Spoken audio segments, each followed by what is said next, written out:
The photograph was catalogued as ordinary. 2 girls. A dirt yard. A hand held tightly. Nothing about it suggested danger. And that was the problem, because the most dangerous photographs from the 19th century were never the ones that looked strange at first glance. They were the ones that looked right, proper, calm, acceptable enough to be forgotten in a box, passed over by decades, waiting for someone to believe they were safe to touch. This one was taken in 1895, and it should never have been restored.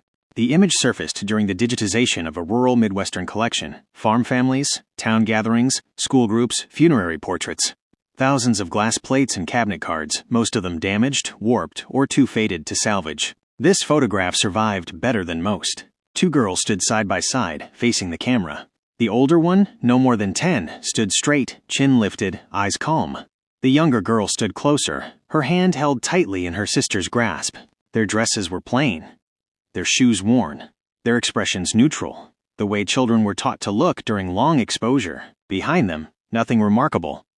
A wooden fence, bare trees, a pale sky. On the back of the photograph, written in careful script, "For remembrance, no names."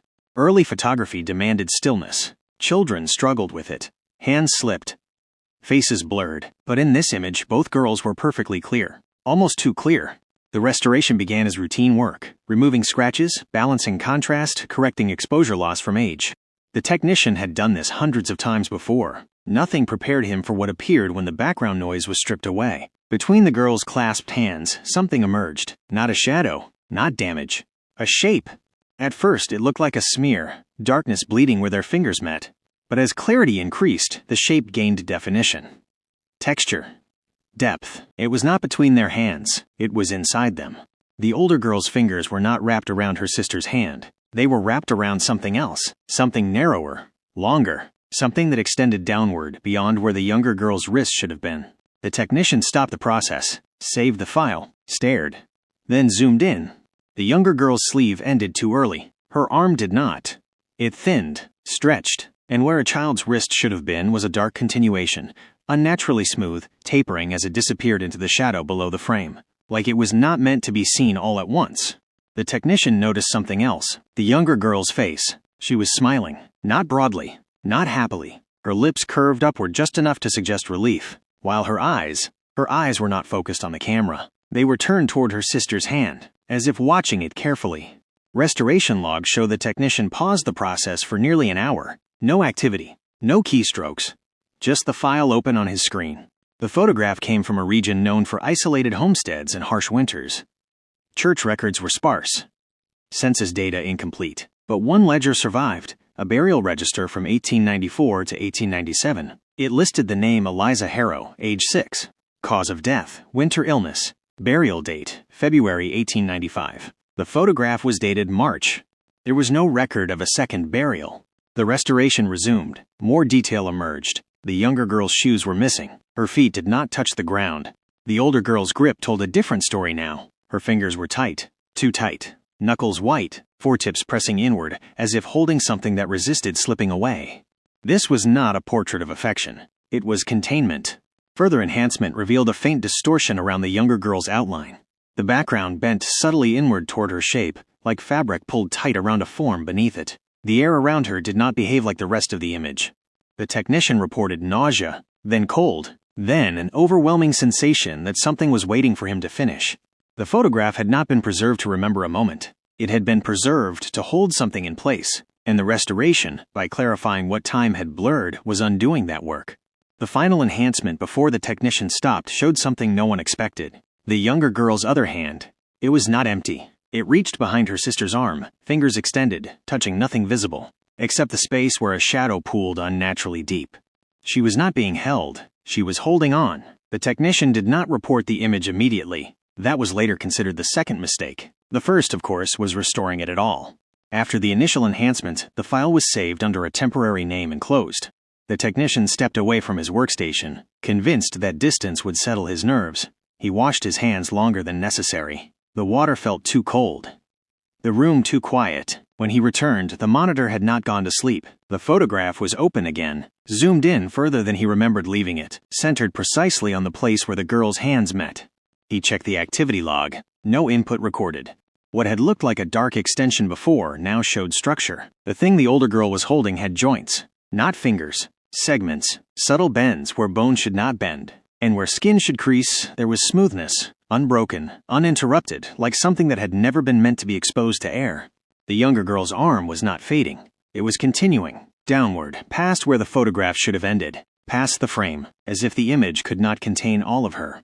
The technician noticed the grain pattern changing around the younger girl's body. Old photographs degrade unevenly, but here the grain aligned itself, tightening around her shape, compressing detail as though the emulsion itself were pulling inward. The image was stabilizing something. A new detail emerged near the girl's feet. A shadow, but not one cast by sunlight. It fell straight down, dark and narrow, ending abruptly just below the hem of the older girl's dress. The younger girl had no shadow at all. The technician documented his observations and finally escalated the image to the archival review board. They advised him to stop work until further assessment. He agreed, but the image did not. That night, he dreamed of hands, small ones, cold ones, reaching upward from darkness, grasping at wrists, sleeves, hems, anything that moved. He woke with the sensation of fingers still wrapped around his own. There were faint marks on his forearm, indentations, too evenly spaced. The review board convened 3 days later. By then, the technician had not slept properly. He presented the original scan alongside the restored version, explaining the anomalies calmly, professionally. No one laughed, because everyone in the room saw the same thing. One of the board members, a specialist in post-mortem photography, recognized the pose immediately. Children holding hands was common, but this grip was wrong. The older girl's arm angle suggested resistance, not support. Her shoulder was tense, her posture rigid, as if she were bracing herself. The younger girl's expression unsettled them most. Her smile was not playful. It was restrained, contained, like someone concentrating very hard on staying present. The board authorized further research, church records, medical logs, family histories. They found the Harrow family easily, too easily. The Harrow homestead had been abandoned in late 1895. Neighbors described the parents leaving abruptly, refusing help, refusing questions. The mother was said to have wrapped her hands constantly in cloth. The father avoided eye contact. They took only what they could carry. They did not take photographs. A midwife's journal from the area mentioned a, quote, second passing that winter. Not a death, a passing. The entry described a child who would not finish leaving, and a sister who stood where she was told and did not let go. The photograph was taken weeks later. The restoration continued under supervision. As clarity increased, the background behind the girls revealed something new. The fence line warped inward. The boards bowed slightly toward the younger girl. Even the ground beneath her feet darkened unnaturally, like soil pressed thin over an empty space. Someone suggested stopping. Another suggested sealing the image. A third pointed out that if something was present, understanding it mattered. That was the third mistake. A high-resolution pass revealed faint markings on the younger girl's arm. Lines, circular impressions, like pressure points left by repeated gripping. But the size did not match a child's hand. They were too wide, too evenly spaced. The older girl's grip made sense now. She wasn't holding her sister. She was holding whatever her sister was attached to. The board member who specialized in burial practices grew pale. In the late 1800s, premature burial was a known fear. Families sometimes tied strings to coffins, bells to hands, anything to signal movement after burial. But in rural areas with frozen ground, delays were common. And sometimes the delay was intentional. The younger girl had been buried, but not completely. The photograph was not taken to remember them. It was taken to document that the sister was still doing her job. As the meeting adjourned, the lights in the archive flickered, just once. When they returned to normal, the photograph on the screen had changed. The older girl's head was now tilted slightly toward her sister. Her eyes were no longer focused on the camera. They were looking down, and the younger girl's smile was wider. Once the change was noticed, it could not be unnoticed. The tilt of the older girl's head was subtle, barely a few degrees, but it altered the entire meaning of her expression. What had once looked like composure now looked like strain. Her jaw was set, her lips pressed together, not in calm, but in effort, as if she were listening.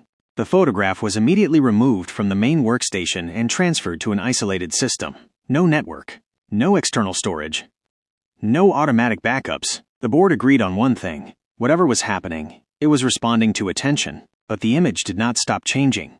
The next enhancement revealed something that should not have existed in an 1895 photograph. Depth, not the illusion of depth, actual spatial layering as if parts of the image were closer to the viewer than others. The younger girl's arm appeared to extend forward, slightly out of plane with the rest of her body. Not moving, reaching. One of the analysts noticed a repeating artifact in the shadows beneath the girl's feet. A pattern that resembled overlapping handprints, pressed upward from below the ground. Not emerging, holding. Historical context began to matter. In the winter of 1895, the region experienced a severe freeze. Ground hardened weeks earlier than usual. Burials were delayed.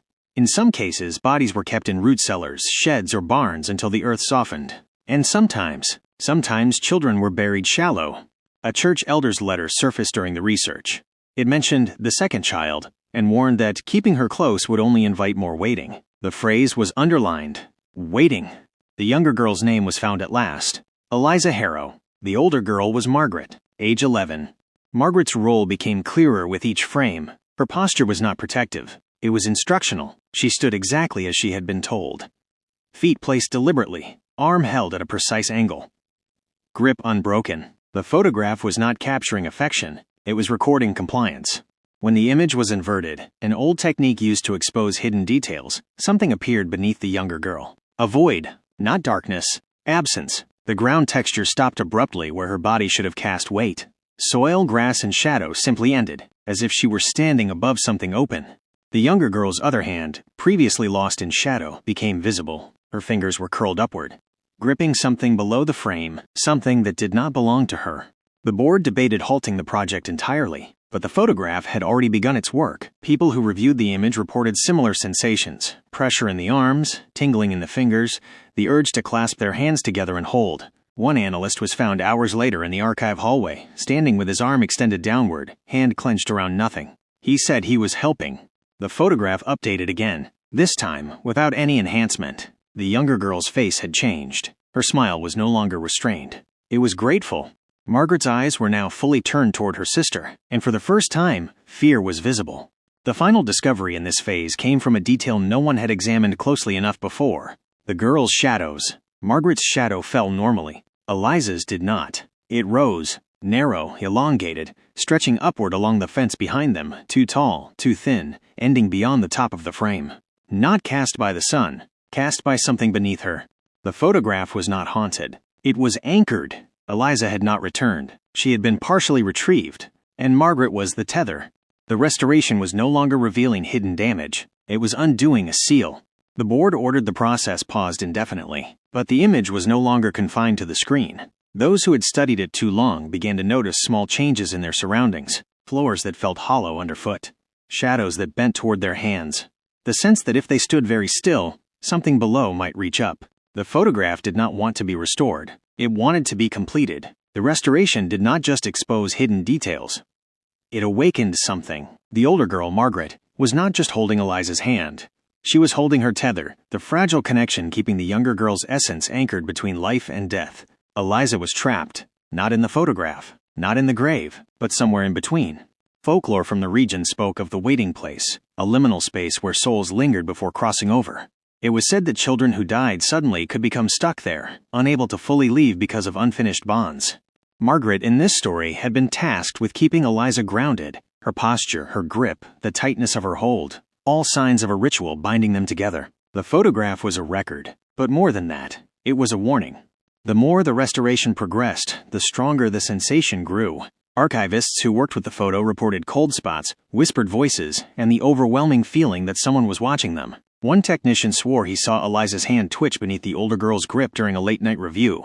Attempts to print the restored photograph resulted in strange physical effects. Prints curled upward at the edges, developing strange discolorations. Some developed faint wet spots that never dried.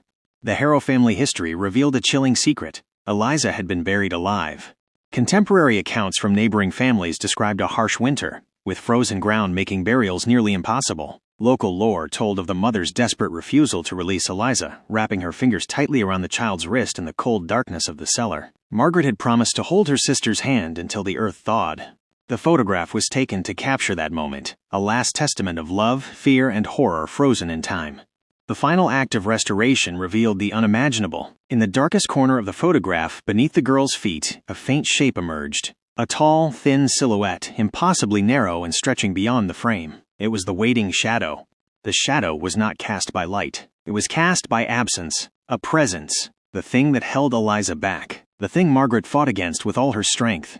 Archivists began to distance themselves from the photograph. The technician who first restored it refused to look at it again. He left the project, moving to a different city. But some things cannot be left behind. Whispers spoke of others who had tried to restore forgotten photographs, of images that should have stayed blurred, of lives subtly altered by the act of uncovering. The story of the Harrow girls was not just a tragic family history. It was a reminder, a warning, that some things in the past should remain in shadow, that the boundaries between life and death are thinner than we imagine, and that some bonds, once broken, can never be undone. With each passing day after the photograph's restoration, subtle changes began to ripple through the small town that had once been home to the Harrow family. Locals reported strange occurrences, shadows that lingered longer than their owners, cold drafts in rooms with closed windows, and the faint sound of children whispering from empty fields. The photograph was displayed briefly at a local museum before the unrest it caused forced its removal. Visitors who viewed the image reported a sense of unease that lingered long after leaving. Some claimed to see the younger girl's hand twitch inside the frame, as if trying to break free. Researchers who studied the photo began to suffer strange symptoms. Sleeplessness, nightmares, unexplainable bruises shaped like fingers on their arms, a creeping sensation that something was watching. The most disturbing case involved a young historian named David.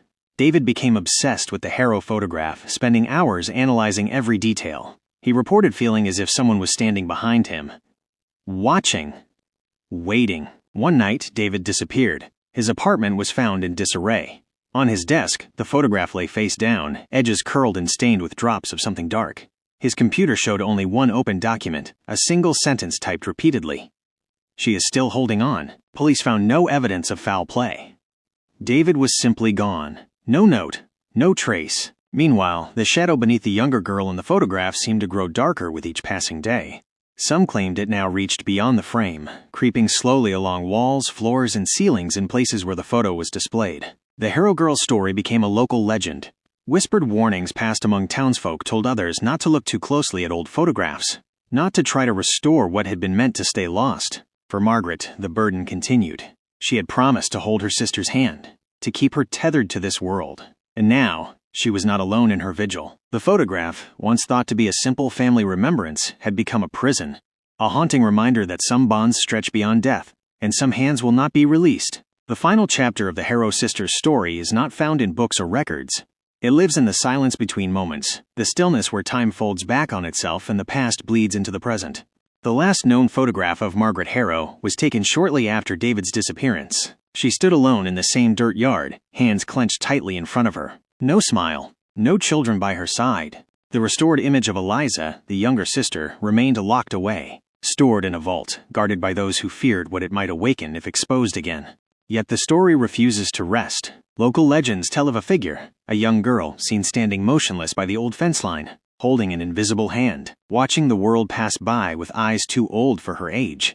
The shadow beneath the girls in the original photograph never vanished. It waits, patient, endless. Some say that the bond between the Harrow sisters is unbreakable. Others warn that some bonds should never be formed. If you ever come across a faded photograph from a forgotten time, look closely, but don't stare too long, because sometimes, behind the innocent faces, there is a hand holding on, and it might just be holding you. Thank you for joining Forgotten Remains, where the past is never truly gone, only forgotten.